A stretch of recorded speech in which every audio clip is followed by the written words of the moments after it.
Did you know Paris wasn't always the city of light? In fact, for centuries, it was a city of fear and decay, ruled by shadows, a place so fraught with betrayal and bloodshed that even its own streets are haunted by its forgotten sins. What if I told you that Paris once burned itself to the ground to erase its past, and much of its true history was lost forever? The foundations of this modern capital were built not only on art and culture, but on secrets, sacrifices, and betrayal, many of which still echo through its cobblestones. You've been told that Paris was always elegant, always sophisticated, but that's a lie.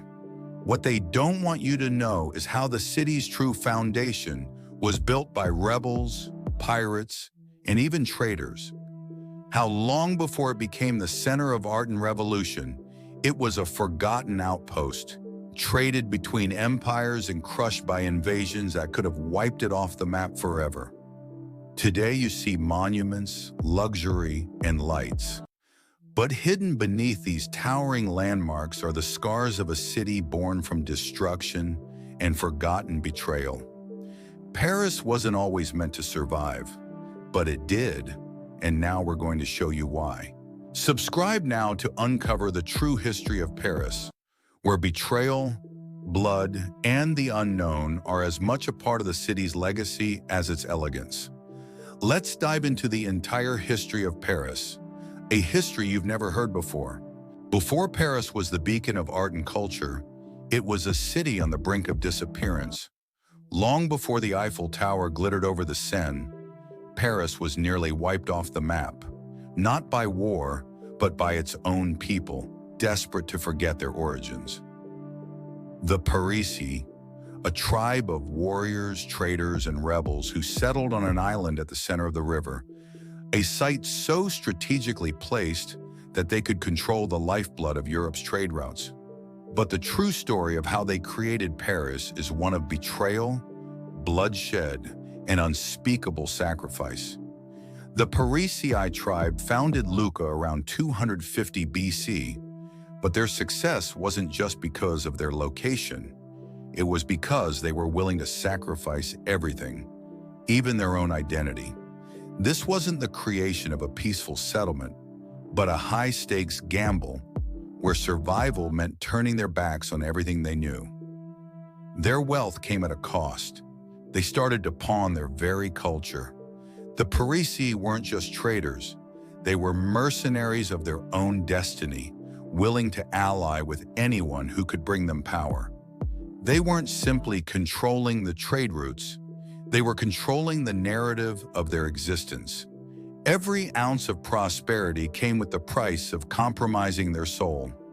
But why did the Parisi choose the banks of the Seine? It wasn't just for the river, it was a strategic deception.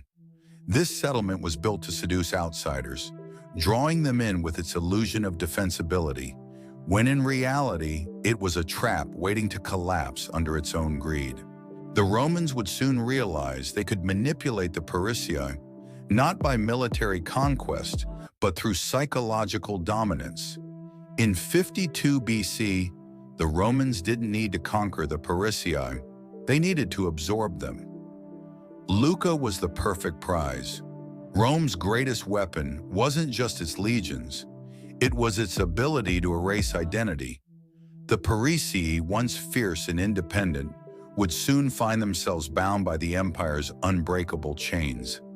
But here's the most shocking truth. The Romans didn't take Paris by force. They whispered promises into the ears of the Parisi's leaders, playing on their insecurities and desires for power. They didn't fight, they surrendered themselves. What happens when a people's pride is manipulated? When a tribe with such fierce independence sacrifices its soul for promises of glory?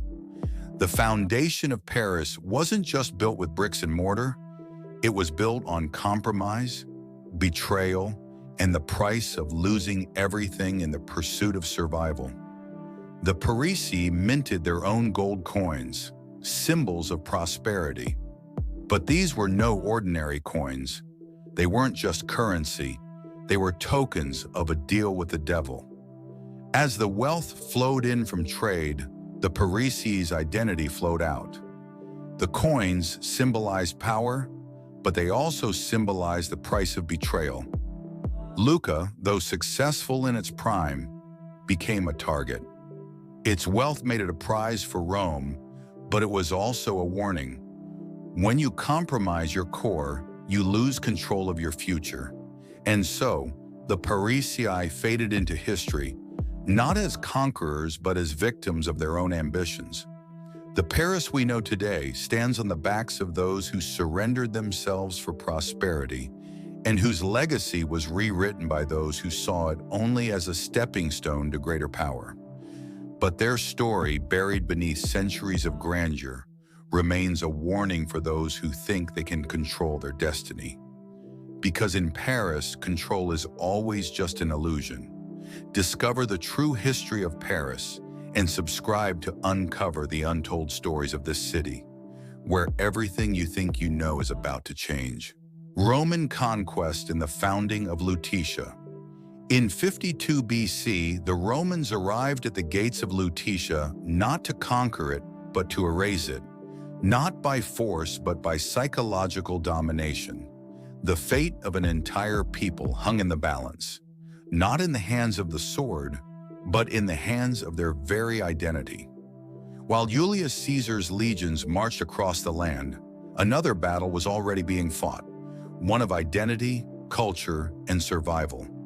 The Romans didn't just come to conquer the Parisii, they came to subjugate their very essence. They knew that military defeat alone wasn't enough. Cultural assimilation was the true prize.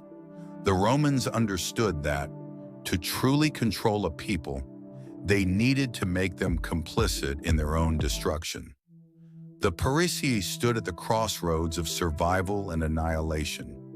Their world, built on centuries of tradition, was about to be redefined by the Romans' quiet weapon: manipulation. It wasn't just about walls, weapons, or legions. It was about bending a culture to its knees through small promises, small gestures, and false hope. The Parisii tribe didn't just lose land. They lost their heritage, their language, and their very way of life. The Romans didn't burn their cities. They rebuilt them in their own image. What was once Lucca, a symbol of Parisii independence, was now Lutetia Parisiorum, a Roman city, remade and repurposed. The structures remained, but the soul was gone.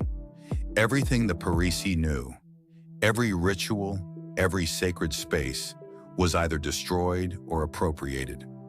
But here's where the story twists.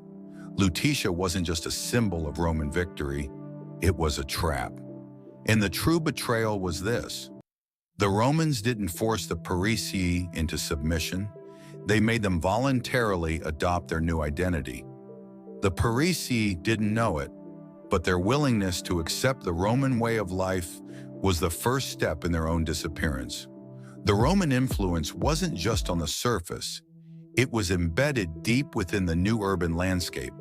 Roman baths were built, not just for leisure, but as tools of Romanization, places where people would mix, socialize, and slowly let go of their old ways. The amphitheater, built to seat 15,000, wasn't just for entertainment. It was a stage for Roman dominance, where the tribes of Gaul would learn what it meant to bow before their new masters. But despite this monumental transformation, Lutetia remained a mere outpost. It wasn't meant to be the beating heart of the Roman Empire. It wasn't the prize the Romans hoped for, it was a decoy. The real victory was the slow erosion of Parisii culture. Lutetia wasn't built to last, it was built to serve. Here's the shocking truth that most don't realize. Lutetia wasn't just a Roman colony. It was the prototype for every other conquered city in the empire. The Romans didn't need to destroy these cultures. They simply needed to outlast them. They didn't just conquer with armies. They conquered with patience, cultural assimilation, and psychological warfare. The question is, How many Parisi knew what they were losing as it all slipped away? The fall of Lutetia wasn't just about Rome's dominance, it was the death of a civilization. And while Rome celebrated its victory, one question remains. How much of Lutetia was really conquered, and how much was given away willingly? The Romans left behind their mark on Lutetia, but Paris's true destiny was still waiting to unfold. What happened to the last remnants of the Parisi tribe? Did they fight back in ways the Romans never expected? The answers lie beneath the streets of Paris, hidden in plain sight. The rise of Christianity and barbarian invasions. What does it feel like when an empire once eternal begins to crumble? What happens when everything you know, your religion, your culture, your identity, is suddenly erased, replaced with a foreign faith that you never asked for? In the 3rd century AD, Lutetia was a city on the verge of collapse. Rome, the greatest empire the world had ever known, was crumbling under the weight of invading forces, economic turmoil, and internal rot. Lutetia had once been a beacon of Roman power, but now in the heart of this decaying city, a new force was quietly taking hold. Christianity, a faith that would not just survive, but would reshape the soul of Paris. But what most don't understand is this. Christianity wasn't just a religion, it was a threat. It was alien, radical, and unwelcome. While the empire was collapsing, a new order began to rise within the heart of the city, slowly, secretly, and without Rome's permission. It didn't come through the sword, it came through the silent courage of a few individuals who dared to challenge an empire that had crushed everything in its path. In 250 AD, a humble missionary named Saint Denis arrived in Lutetia, carrying nothing but a message that Rome didn't want to hear. Christianity wasn't just an alternative. It was a subversive force, threatening to topple centuries of pagan traditions and Roman rule. But why was Saint Denis so dangerous? Because his message was not just about faith, it was about freedom, a freedom the Romans couldn't control. But the Romans didn't just dislike his message, they feared it. Fear of what it would do to their authority, to their entire world order. Christianity wasn't merely a rival religion, it was a death sentence to everything the Roman Empire stood for. And so, the Roman authorities did what they always did. They silenced it through violence. Saint Denis's death would be the first of many, but his death would also mark the beginning of something far more dangerous to Rome. While Christianity spread like a silent virus, barbarians were marching towards Paris. The Huns and Franks swept through Gaul, sacking Roman cities left and right. Lutetia, once a thriving Roman city, now found itself abandoned and exposed. But here's the first shock. The fall of Rome wasn't just a military defeat, it was a psychological collapse. The people of Lutetia weren't just worried about invaders, they were terrified of losing their entire identity. Lutetians weren't just fighting to survive, they were fighting to hold on to their very existence. The question isn't just how the Romans fell, it's how Paris would survive in the absence of the empire that once defined it. The Frankish invaders weren't just a physical threat, they were the final blow to a civilization's soul. And as the city's defenses crumbled, the people of Lutetia had no choice but to adapt, and adapt quickly. In the midst of this chaos, something remarkable happened. The heart of Paris, the Ile de la Cité, became the city's final refuge. As the invaders stormed the Roman city, Parisians moved to the island, transforming it into a fortress. But more than that, they began to build something new, something that would carry them through the dark ages. Paris was no longer Roman, it was now Frankish, it was Christian, and it was determined to survive at all costs.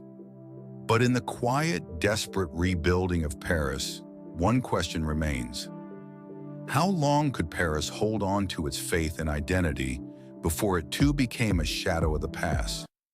The Frankish kingdom may have found a foothold in Paris, but what price did they pay for it?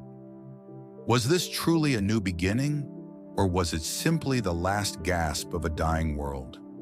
The answers lie buried in the streets of Paris, hidden in the shadows of its past. The story of Paris has just begun. Paris under the Franks, a city transformed. What happens when a barbarian king takes control of a city built by empire and glory?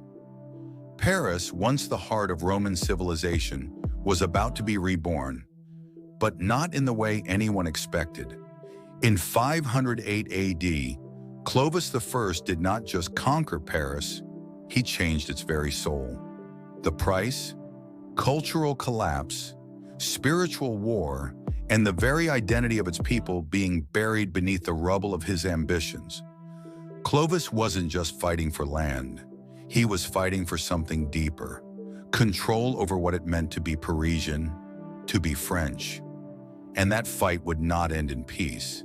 It would end in a spiritual war, one that no one could escape from. Clovis I, the first king of the Franks, was a ruthless conqueror, but he was more than that.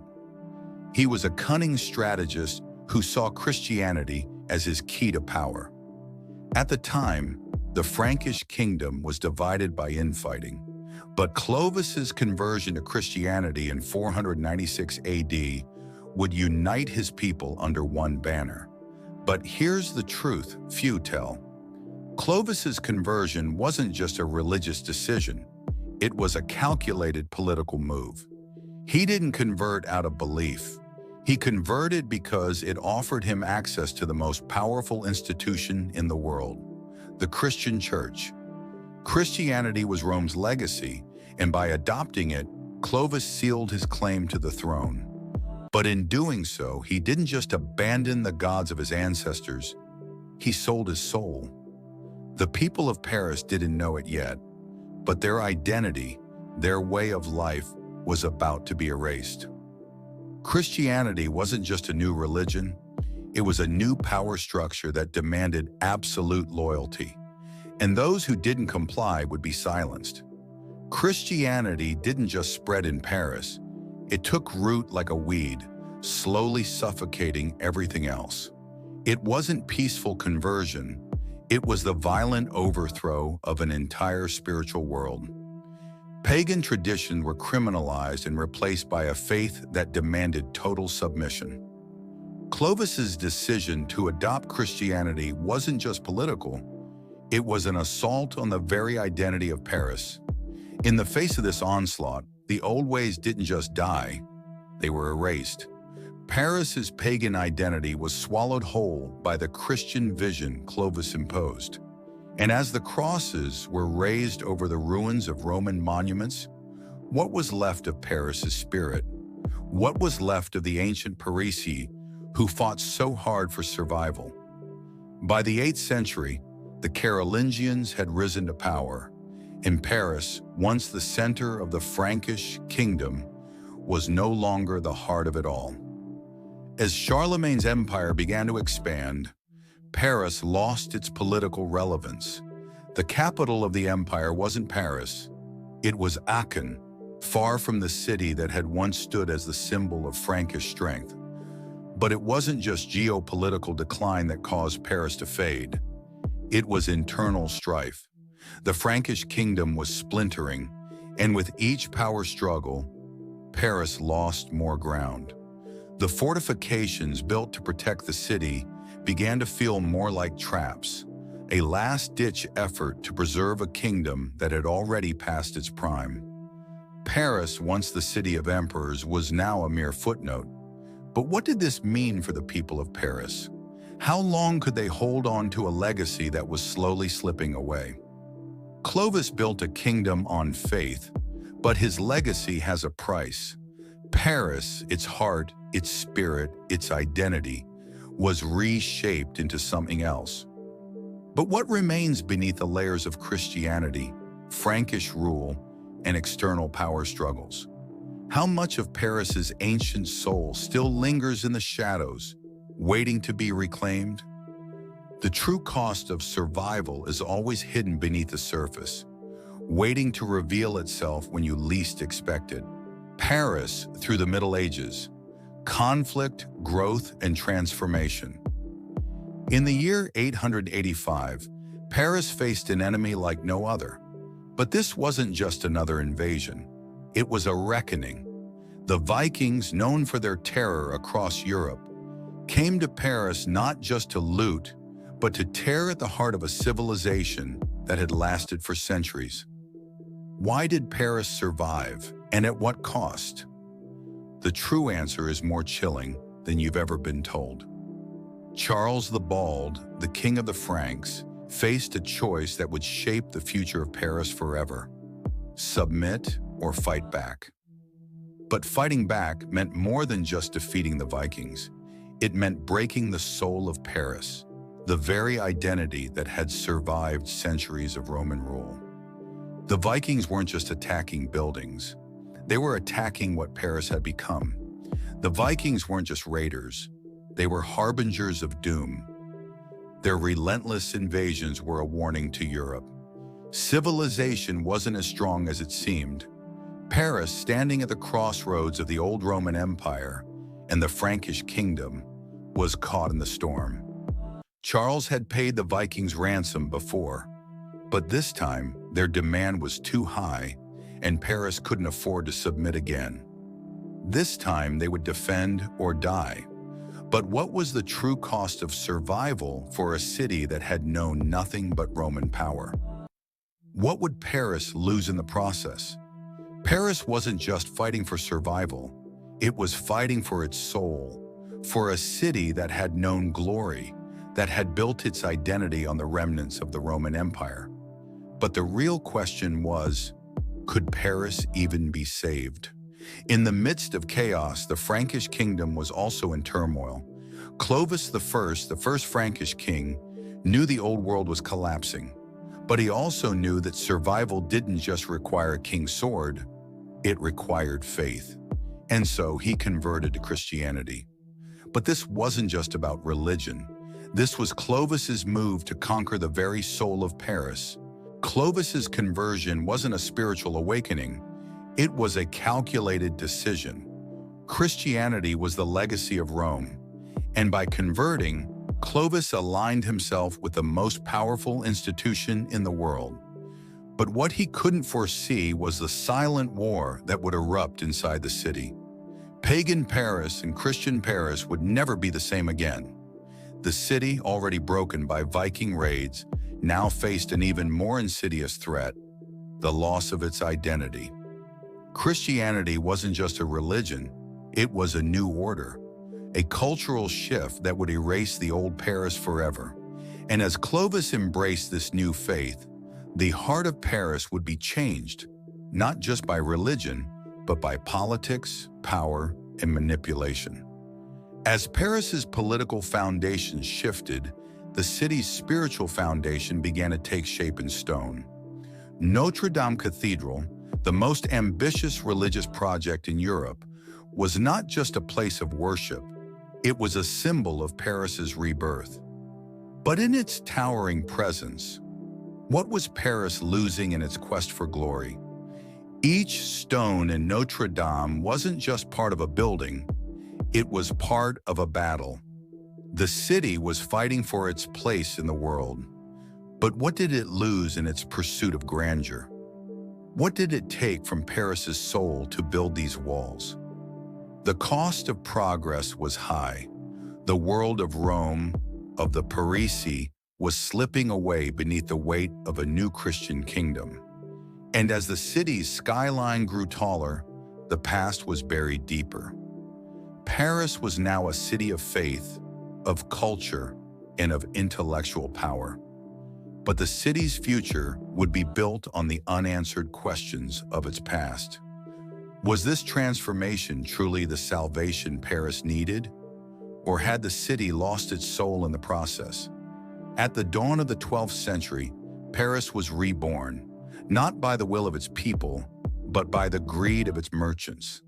A city once built on the foundations of faith and knowledge, now driven by the shifting tides of power, where the wealthy few would reshape the soul of the city, for better or worse. But how did this transformation really happen? And who paid the price for Paris's newfound prosperity? While the markets on the right bank thrived with gold and silk, the left bank, home to the University of Paris and religious institutions, faced a terrifying truth. The church was losing control, not just of its wealth, but of the very moral compass of the city. Wealth was slowly buying faith. And this wasn't just about money. It was a cultural shift that threatened to destroy everything Paris had once stood for. The merchant class was rising, not just in wealth, but in political power. They didn't just sell goods, they bought influence. As Paris's marketplace expanded, these merchants began to control trade routes, and with that control came the ability to manipulate the monarchy. No longer were they simply subjects of the king, they were partners, equals, and sometimes even more powerful than the crown itself. But it wasn't just the wealth they amassed, it was the power they wielded. In return for their wealth, the king was forced to grant them privileges, including the ability to influence the church. Merchants paid church leaders for protection and favors, turning the sacred into a commodity. The church, once a force of spiritual purity, became a pawn in the hands of the rich. God's will had been replaced with gold's will. On the left bank, a different battle was being fought, a battle for the soul of the city. The church had once been the beating heart of Paris, its teachings guiding the people's every action. But as merchants began to weave their power into the fabric of Parisian life, the church was left reeling. How could it hold on to its spiritual authority when it was beholden to the wealthiest of Paris's elite? Could it really continue to preach purity and faith when it was being funded by the very forces that threatened its own existence? Paris's spiritual leaders were forced to choose: protect the old ways or bend to the power of commerce. The sacred and the profane collided in ways that would change Paris forever. And it was the people of the left bank who felt the brunt of the sacrifice. But what was the price of this growth? Paris's wealth was built on the backs of its workers, but their voices were silenced in the face of commerce's rise. The church's moral authority was compromised, and the people, the heart of Paris, were pushed to the side. What did Paris lose in its quest for wealth? The city's identity, its faith, its very soul was sold to the highest bidder. The divide between the rich and poor became unbearable, but the wealthiest merchants didn't care. Commerce was king, and for every coin that flowed into the city, something deeper was being lost: the spirit of Paris. The question was, would the city ever remember its true purpose, or would it be consumed by its own ambition? As Paris continued its rise, its soul was torn in two. Commerce had changed everything, but at what cost? The city's future was now in the hands of men who worshiped gold over faith and power over morality. Could Paris recover its identity, or had it already crossed the point of no return? The true price of progress was hidden beneath the golden facades, and the people of Paris would soon face the consequences of their city's transformation. The French Revolution, a city divided. What happens when the idea of freedom becomes a murderous frenzy? In 1789, Paris didn't just tear down the Bastille, it erased its past and drenched its future in blood. The revolution wasn't the rise of the people. It was the birth of something far darker and far more chaotic than anyone could have predicted. In the streets of Paris, freedom became a weapon. The same people who called for liberty, equality, fraternity would soon turn on each other, devouring their own. But was this revolution ever about freedom, or was it always about control? about the rise of a new regime built on the very chaos it had created. The storming of the Bastille wasn't just an act of rebellion. It was a carefully orchestrated power grab by people who had been fed lies for years. The Bastille, a symbol of royal tyranny, wasn't as much of a prison as it was a weapon of propaganda. The revolutionaries didn't just want to destroy it, they wanted to make a statement. But what if they were being manipulated all along? What if the destruction of the Bastille was just the beginning of a far darker plot? The people were told the Bastille symbolized oppression, but it was also hiding something else. The guards inside the fortress were not just holding political prisoners, they were protecting royal secrets. The revolution had started, but what was it really aiming to destroy? Was it the tyranny of the king, or was there something darker hidden beneath the surface of the revolution? The revolutionaries believed they were freedom's champions, but what few realized was that their thirst for justice was about to turn into something much more dangerous. The fight for liberty would soon become a struggle for power, and the leaders of the revolution would begin to see themselves as just as unyielding as the monarchy they had overthrown. As the revolution unfolded, the ideals of the revolutionary leaders twisted into something far more unsettling. In their pursuit of justice, they became what they despised: tyrants, dictators of virtue. The reign of terror was not an accident. It was the inevitable result of a system that had sacrificed freedom for control. These revolutionaries weren't fighting for equality. They were fighting for their right to rule. The revolution that was supposed to bring freedom now began devouring its own. The very people who had stormed the Bastille were now fighting each other in the streets. The same cries for liberty and equality turned into paranoia and fear. The guillotine, which had once been a symbol of royal oppression, became the symbol of revolution itself, as it turned on the very leaders who had once called for its destruction.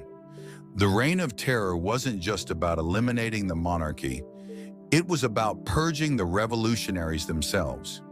The revolution wasn't a war for freedom, it was the birth of a new tyranny, one that would tear apart the very people it was meant to liberate.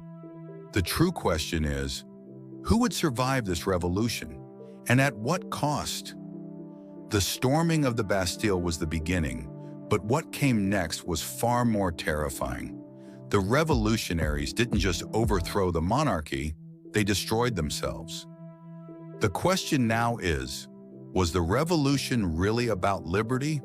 Or was it about the seeds of destruction planted in the heart of Paris and allowed to fester in the pursuit of power?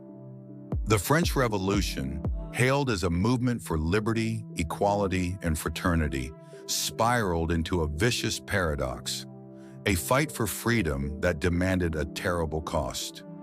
Maximilien Robespierre, the very man who once cried out for justice, now led the charge of terror, turning his moral ideals into an obsessive bloodlust. What began as a dream of liberation became a nightmare of paranoia, betrayal, and self-destruction. But what truly happened in the heart of Paris? Was the reign of terror the birth of a new world, or was it the end of the revolution itself? By 1793, Paris was fractured, caught between ideals of freedom and the brutal realities of political violence. The revolution was not just a fight for the people's rights, it was a war within, a moral collapse hidden beneath the guise of virtue. And no one, not even the revolutionary leaders, were safe from the terror they unleashed. The guillotine was a symbol not just of the monarchy's downfall, but of what the revolutionaries had become. In the beginning, Robespierre was seen as the guardian of justice, a man who would lead the people into a new age of fairness. But soon the ideals of liberty would begin to suffocate under his iron will. His vision for the revolution morphed into a self-serving and bloody quest for total control. The revolution wasn't about freedom anymore. It was about eliminating anyone who stood in the way of Robespierre's absolute authority. The truth that no one dared to speak. The revolutionary ideals had been hijacked by radical factions. The Jacobins, once the vanguard of the people, now used the terror as a weapon of political control. Enemies of the revolution weren't just royalists. They were everyone who dared question the growing dictatorship. Robespierre's drive for purity became paranoia, and the revolutionary dream turned into a nightmarish reality for anyone unlucky enough to be accused. What was supposed to be a symbol of revolutionary justice became a monument of fear. The guillotine wasn't just for the enemies of the revolution. It was used to silence revolutionaries themselves. Danton, once a hero of the revolution, found himself facing the very blade he had once supported. What was once freedom's weapon had become the regime's instrument of control. What happens when the leaders of the revolution become the very tyrants they sought to overthrow? As the bodies piled up, the true cost of the revolution began to unfold. Robespierre became what he once despised, the dictator of virtue. The revolution was no longer a battle for freedom, but for totalitarian power. Even the revolutionaries themselves, intoxicated by their newfound authority, had lost the very essence of what they were fighting for. And then it happened. Robespierre, the very architect of terror, was brought to his knees. The guillotine, which had once been a symbol of his revolutionary power, would now take his life. The revolution, it seemed, had finally consumed its own creator. But as the blade fell on Robespierre, one question remained. Who would rise from the ashes? Had the revolution truly succeeded, or had it destroyed itself from within? Napoleonic Paris, empire and glory. What does it take to shape the future of an entire city? Napoleon Bonaparte didn't just want to build an empire. He wanted to remake Paris in his own image. But what if his vision wasn't just about glory? What if it was about control? Paris, once the heart of revolutionary ideals, now found itself transformed into a symbol of monarchy.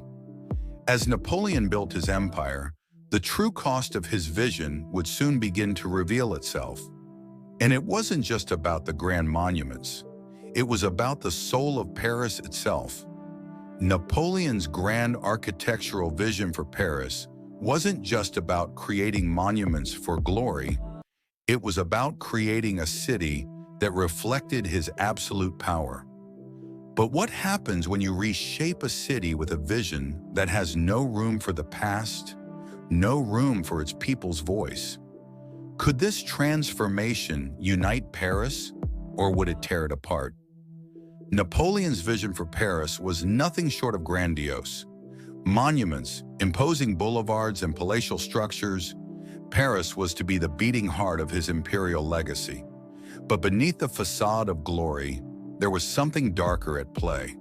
Napoleon wasn't just building a city, he was remaking it in his image. He wanted control over Paris's very essence, its streets, its spirit, its identity. But as Napoleon's empire grew, so did the division within Paris. The revolution had just ended, and yet now the city was being transformed not into a beacon of liberty, but into the capital of imperial control. The people who had once fought for freedom now saw their city swallowed by a new emperor's dream. Was this the final victory of the revolution, or was it the death of its ideals? The Arc de Triomphe, the crowning achievement of Napoleon's vision, was meant to honor the victories of the French army and Napoleon's rule.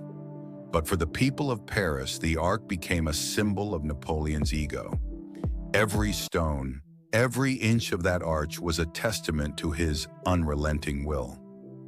But beneath the triumphs were the sacrifices, the displacement of the poor, the exploitation of workers, and the neglect of the city's soul. Napoleon didn't just build monuments. He built empires on the backs of the workers. Paris's transformation came at a heavy cost. While the elite admired the glory of the new Paris, It was the poor who paid the true price of this imperial grandeur. Napoleon's vision for Paris was a city of glory, but for the people, it was a city of sacrifice. The workers, the poor, the ones who had rebuilt Paris during the Revolution, were now being left behind in the name of imperial glory. The elegance of the empire was visible in every stone. Yet the revolutionary spirit that once fueled the city had been replaced by the frenzied desire for control. What did Napoleon's glory truly cost the people who lived under its shadow? Was this the birth of a glorious empire, or the death of Paris's soul? For every triumph Napoleon achieved, he left behind a city divided, a city that would soon wonder whether the cost of his glory was worth the price of their freedom. Napoleon's vision had transformed Paris into a city of power, but beneath the surface, the wounds of the revolution festered. The ideals of liberty, equality, and fraternity had been replaced by the grandeur of an emperor's dream. Could Napoleon's empire survive in a city that had once rejected the monarchy? Or was this just the calm before the storm? The question was no longer whether Napoleon's legacy would last, but whether Paris would ever truly be free again. Paris in the 20th century: wars, revolution, and modernity. In 1940, Paris was no longer the city of light. It was the city of shadows, a place where suspicion ran deeper than the Seine River. As German soldiers marched through the streets, Parisians did more than just endure. They made choices. Some fought for freedom. Others made compromises they could never take back. Paris became the ultimate battleground, not just for the soul of France, but for the very identity of its people. Would they resist, or would they betray themselves? Would Paris ever rise from the ashes of its own moral collapse? Paris wasn't just occupied, it was compromised. In the midst of German tyranny, the city became divided. The resistance fought bravely, but it was not just heroic patriots on the other side. There were ordinary people, some driven by patriotism, others by fear or greed, who chose to collaborate. The question wasn't simply who would fight for France, it was who was willing to betray it. And when the liberation came, who would Paris welcome back? Or who would Paris seek revenge upon for the sins of the past? For some, the war was not a fight for freedom, but a fight for survival and for power. Paris was filled with collaborators, some doing so out of fear, others for personal gain.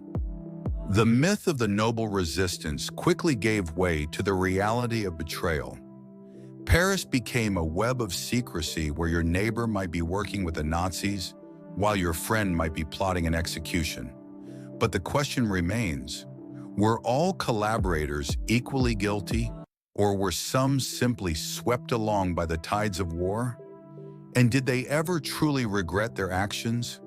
As the war ended, many collaborators faced the consequences of their actions. Some were executed, others fled to escape retribution. But what of the ordinary citizens who chose the path of self-preservation? What happens to a city's soul when the people who should have been its protectors were instead the ones who sacrificed it? The resistance was not as clean as history likes to portray. While many fought with valor, others became judge, jury, and executioner. The same people who resisted the German occupation were also responsible for violent reprisals, some targeting innocents, and others punishing those they personally deemed traitors. Paris, in its quest for freedom, became a city of judgment and fear, where everyone was both a victim and a perpetrator. In the end, the revolutionaries became the oppressors. The streets of Paris, which had been the cradle of revolution only a few decades before, now echoed with the sounds of vengeance, as freedom was claimed with blood. But what was the cost of liberation when it meant becoming the very thing you sought to destroy? On August 25, 1944, Paris was liberated. But the question remains, who truly won? The French, who celebrated their victory, were also forced to confront the moral cost of their choices during the occupation. The liberation wasn't just a victory over the Nazis. It was a reckoning with the darkness that had taken hold of their city. Who would Paris become after the war? Could a city tainted by betrayal ever truly return to the light? In Paris's liberation, there was no simple victory. There were no clean heroes or villains. There were only those who had survived and those who had been broken. Paris had defeated the enemy, but would it ever truly defeat itself? Paris had been liberated, but could it ever be freed from its own history? As it rose from the ashes of war, Paris faced a choice: to embrace its past and rebuild, or to let its unhealed wounds define its future. In the end, Paris had won the battle for freedom, but the true fight, the one for its soul, was just beginning.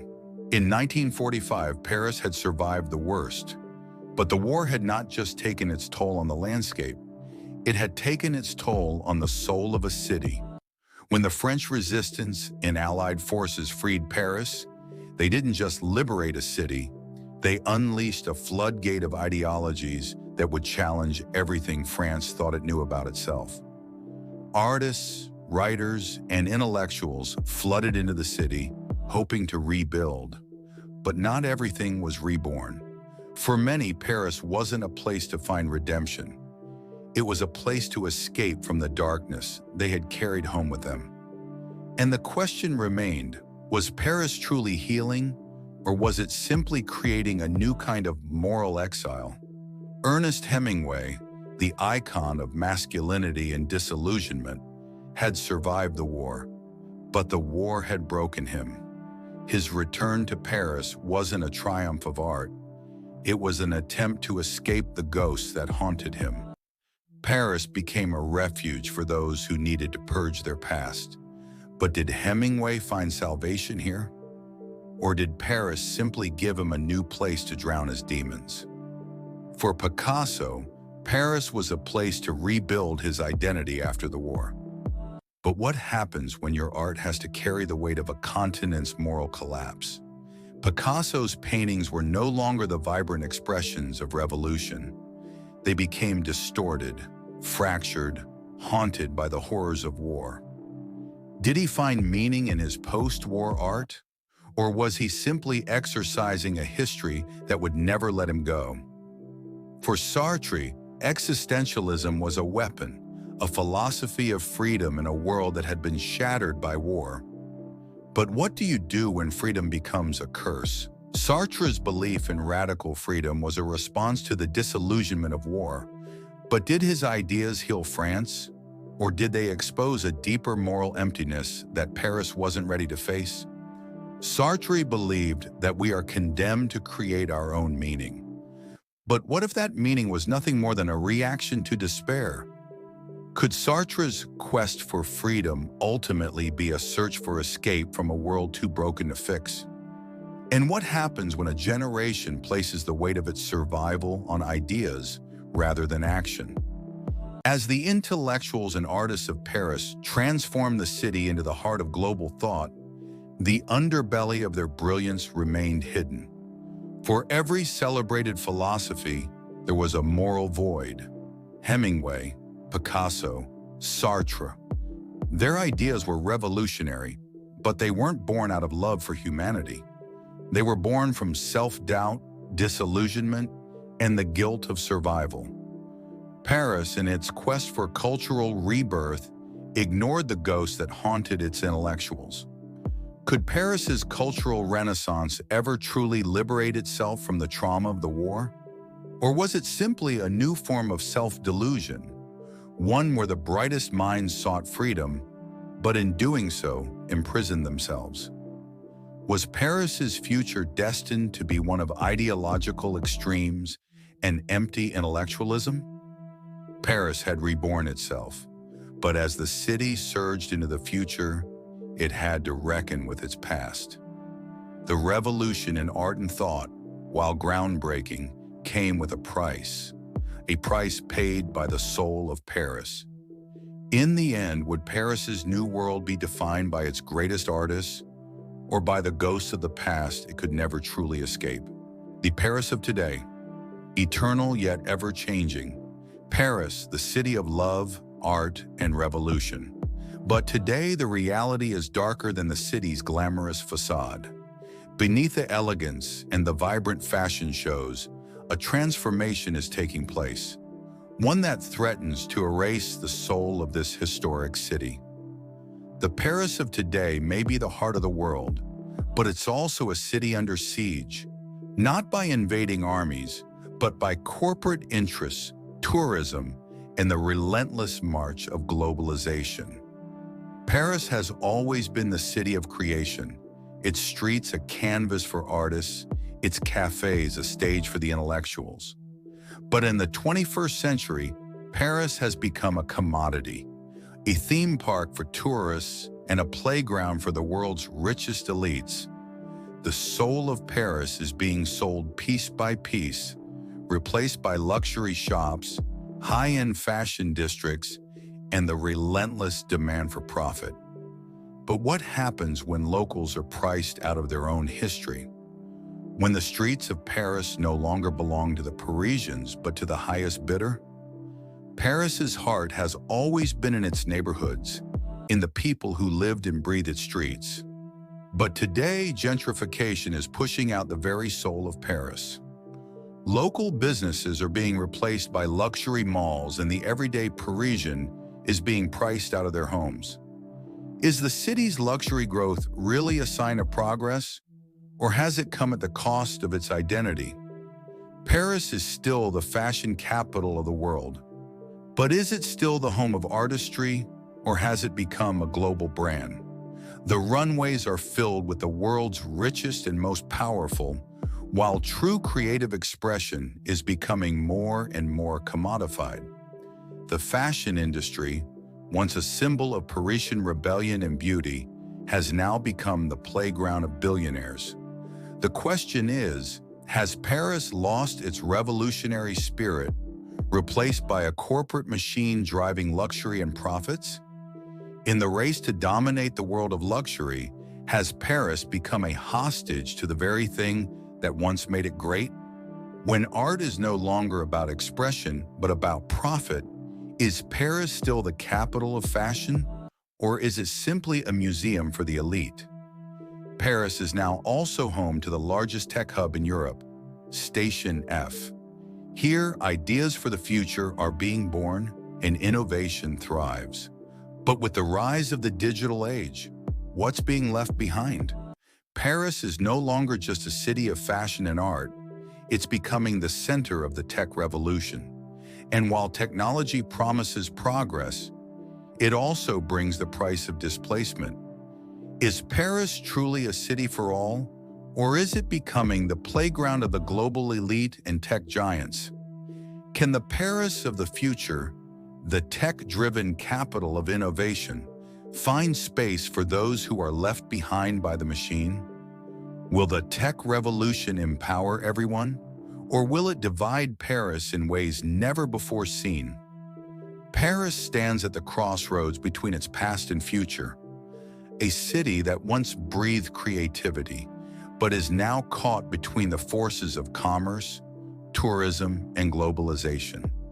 The question remains, will Paris survive its own transformation, or will the city of revolution, the heart of culture, be lost to the very forces it once inspired? The answer might not be as simple as progress or preservation. Paris is at a crossroads that could define the future of cities worldwide. Paris is still the city of glory, art, and history. The Eiffel Tower stands as a proud reminder of a time when Paris was the center of revolutionary ideals and cultural awakening. Yet beneath the surface of Paris's iconic beauty, the city is changing, and not all change is progress. Paris's soul, its heartbeat, has been tested time and again, not just by the forces of war, but by the forces of commerce, capitalism, and globalization. Today, Paris is no longer just the capital of France. It's the capital of the world's commerce. The streets that once echoed with the footsteps of revolutionaries are now lined with the footprints of tourists and multinational corporations. The artists, philosophers, and writers who once filled Paris with meaningful rebellion have been replaced by corporate giants seeking to capitalize on the very soul that once drove the city to greatness. As the city of thinkers and artists embraces the new age of technology, one has to ask, what price is Paris paying?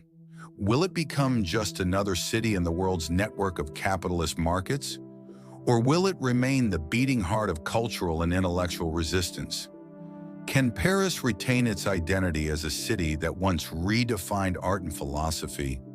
Or will it be swallowed whole by the very forces that have driven so many of the world's cities to the brink of soulless consumerism? Even in the face of gentrification and global pressures, a battle is being fought for the soul of Paris. The question now is whether the resilience that has allowed Paris to rise from ashes and destruction throughout history will be enough to protect it from being consumed by the forces of money, capitalism, and tourism. For centuries, Paris has been a symbol of revolution. But in this new world, it faces a question that no revolution can answer. Will Paris survive its transformation, or will it be forever lost to the forces of globalization? Paris has always stood as a monument to the human spirit, but in a world where nothing is sacred and everything has a price, how long can it remain a symbol of freedom and art? And more importantly, will the Paris we know still have the power to change the world? Paris has always been more than just a city. It's been the beating heart of culture, freedom, and revolution.